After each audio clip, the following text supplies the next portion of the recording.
Bonjour, donc voici ma petite prairie dans laquelle je suis en train d'implanter un verger et un jardin forêt, donc un verger beaucoup plus dense et un peu plus sauvage.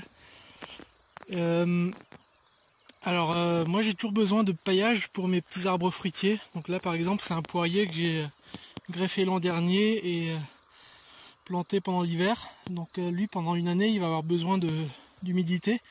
Donc c'est bien de le pailler les premières années. Et j'ai un autre problème, j'ai l'herbe qui pousse très vite comme vous pouvez voir, une ou deux fois par an. Donc en mai j'arrive vraiment pas à suivre avec les oies ou elles n'arrivent pas à brouter assez vite. Elles sont même loin de là quoi, elles y entrent même plus là tellement c'est haut. Moi j'ai un excès de quelque chose et un besoin de quelque chose. Donc le meilleur paillage c'est toujours celui qui est un déchet pour quelqu'un d'autre. Donc là j'ai un déchet pour moi-même et un besoin d'une ressource pour moi-même. Et en plus c'est le paillage le plus facile à manier, c'est celui qui est produit localement à l'endroit où on va en avoir besoin. Donc là je passe un coup de faux à la main. Là par exemple pour une zone comme ça, il y en avait pour à peu près une demi-heure ou une heure de fauche. En comptant les affûtages et le martelage de la faux une fois. Et donc ça me fait des grosses quantités de foin dont j'ai pas besoin. Et je le ratisse directement sur le pied des arbres. Ça c'est pour les endroits où j'ai des arbres un peu sensibles comme les noisetiers. Eux ils aiment beaucoup l'humidité. Donc ça c'est mon petit coin noisetier. Et il y a d'autres endroits où j'ai un peu moins besoin de paillage parce que les arbres sont déjà implantés depuis plus longtemps et ont déjà les pieds dans la nappe phréatique. Et là-bas je le récupère pour le mettre ailleurs. Je vais vous montrer ça. Donc voilà, ça c'est un des outils nécessaires. Un autre outil, un bon râteau et une fourche. Donc ici ce que vous voyez c'est un endroit où j'ai mis une grosse quantité de foin. C'est assez dense. Si vous essayez de passer la main à travers, c'est même assez difficile. Parce que à la longue, je l'ai mis avant-hier, ça finit par se tasser un peu. Donc sous ce foin là, maintenant c'est pas encore le cas parce qu'il n'y a pas plu depuis que je l'ai mis. Mais pendant tout le reste de l'année, même au plus fort de la canicule, je vais trouver du sol un peu humide en dessous. Donc ça va vraiment fortement réduire les besoins en arrosage. Et dans ce coin c'est nécessaire parce que je viens d'implanter plein de petits arbres et de plantes, des fraises, des framboises, des mûres. Donc juste pour vous donner l'histoire de ce coin là, c'est un bout de mon terrain mais que j'exploitais pas parce qu'en fait moi j'ai la clôture qui passe ici et j'ai le ruisseau là, donc tout ça c'est encore à moi, mais je laisse aux voisins pour laisser passer ces moutons entre ces deux prairies. Et là il y avait un petit coin qui n'était pas nécessaire et qui n'était pas exploité, qui commençait vraiment à se couvrir de ronces. Et les ronces, moi dans le fond j'ai rien contre, c'est bien d'avoir des coins sauvages dans ces parcelles, surtout si c'est au fond du terrain, et j'aurais pu le laisser sans rien faire. Mais là c'est vraiment avec la limite avec un voisin qui exploite ces prairies. Et je sais que les ronces ça n'a pas très bonne réputation, donc laisser des ronces c'est quand même un petit problème de voisinage dans certains cas. Donc ce coin là, ce que j'ai fait c'est je me suis dit si les ronces aiment bien ce coin là, je vais le remplacer par des plantes de la même famille qui vont occuper l'espace de la même manière mais qui en plus seront productifs pour moi. Donc j'ai mis ça c'est un framboisier je crois. Là il doit y avoir un framboisier pourpre. Là il y en a deux dans le coin qui sont des mûres sans épines. Donc c'est pas forcément les meilleurs fruits du monde les mûres sans épines. Mais ça c'est très vigoureux, ça va vite recouvrir la zone et ça va éviter que les autres ronces reviennent. Donc j'ai vraiment tout, j'ai même travaillé le sol ici, même si j'aime pas tellement ça, travailler le sol. Dans certains cas c'est vraiment important. Si on veut se débarrasser rapidement d'un petit coin d'ortie et de ronces, il faut sortir des rhizomes. Donc j'ai biné un peu, pas très profond, à 5 ou 10 cm. Et j'ai attendu, j'ai vu que les ronces ressortaient, j'ai rebiné un coup, j'ai fait ça 2 ou 3 fois. Et là maintenant qu'il reste encore des petits rhizomes de ronces qui vont probablement repartir, mais ils sont vraiment affaiblis. C'est le moment de mettre un épais paillage en espérant vraiment que la plupart n'arriveront pas à passer. Puis ceux qui arriveront à passer, il faudra encore y retourner, mettre les mains et les arracher. Mais je suis vraiment en train d'avantager mes ronces par rapport aux ronces qui étaient là avant. Et les ronces, ça sera que la première étape, c'est ce qui va vite remplir la zone. Mais quand les ronces... pendant que les ronces pousseront, j'ai déjà mis des grenadiers, j'ai mis des amélanchiers, j'ai mis des camérisiers par là-bas, donc près du ruisseau parce que je vois qu'ils aiment bien l'eau. Et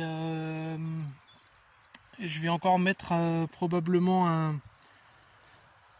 je me rappelle plus du nom. Enfin, je vais mettre un autre arbre encore ici qui a une floraison d'une couleur encore différente. Donc il y aura du rouge, du jaune et du blanc. Ça va être assez joli. Je vais travailler un peu l'esthétique aussi. Donc voilà. Et cette année, il y a un truc que je vais faire encore avant d'arrêter de bosser là-dessus. C'est de mettre des courges lianes, des coureuses qui vont aussi aider à ombrager tout le sol et à améliorer la conservation de l'eau.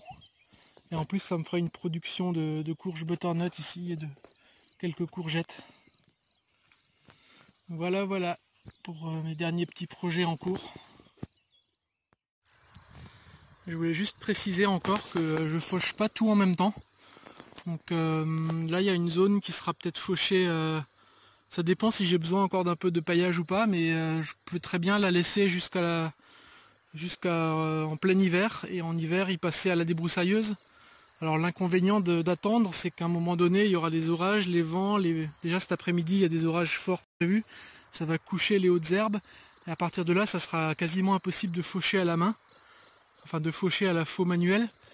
Donc il faudra que je passe avec la débroussailleuse à la fin de l'hiver, si je veux que ça reste une prairie et que les ronces ne viennent pas de partout.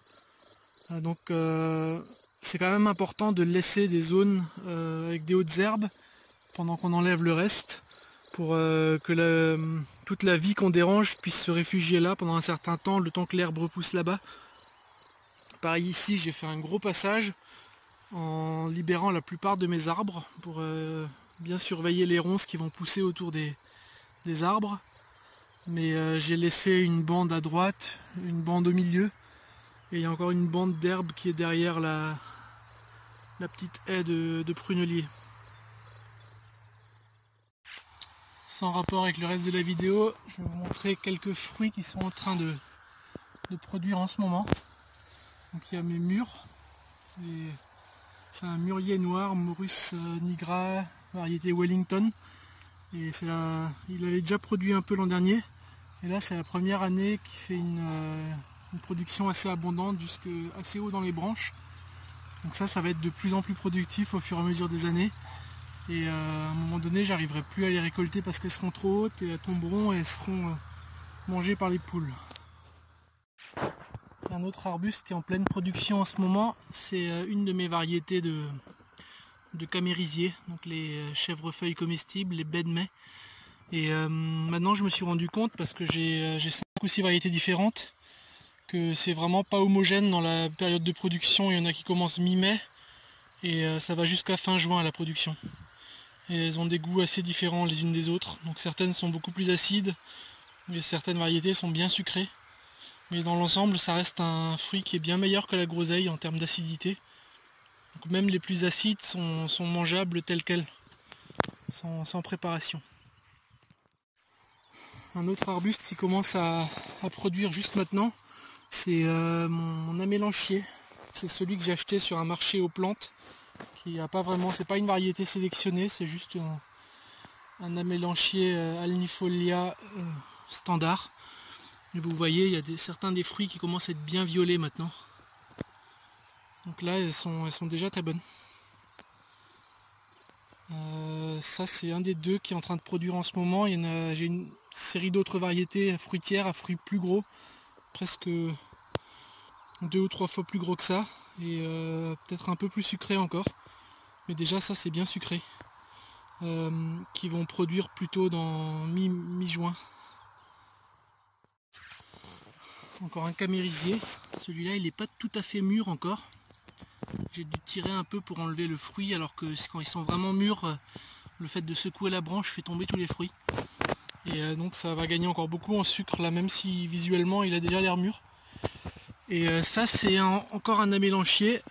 Et encore une fois, c'est pas les plus gros et les plus savoureux, mais il a un autre avantage celui-là, c'est que c'est un buisson, il fera pas plus de 2 mètres de haut, 2 ou 3 mètres. Donc ça peut se gérer un peu comme un groseillier. Donc ça c'est Amélanchier humilis. Et un des prochains à fructifier, ça sera un mûrier. Et là c'est un mûrier nain, qui s'appelle Gerardis dwarf. Et vous voyez le truc, il fait même pas 1 mètre de haut. Et la densité des fruits est vraiment impressionnante. Puis la densité des feuilles aussi, les interneux sont vraiment courts sur cette variété-là. Par contre, il faut vraiment surveiller sous le point de greffe. Là, en l'espace de 2 mois l'an dernier, j'ai une pousse qui avait dépassé le reste de l'arbre. Parce que, a priori, c'est un porte-greffe beaucoup plus vigoureux que le greffon. Donc pendant quelques années, il faut vraiment surveiller que ça ne démarre pas. Là, ça fait une plaie gigantesque. Le diamètre du rameau qui était parti a égalé le diamètre du reste de l'arbre.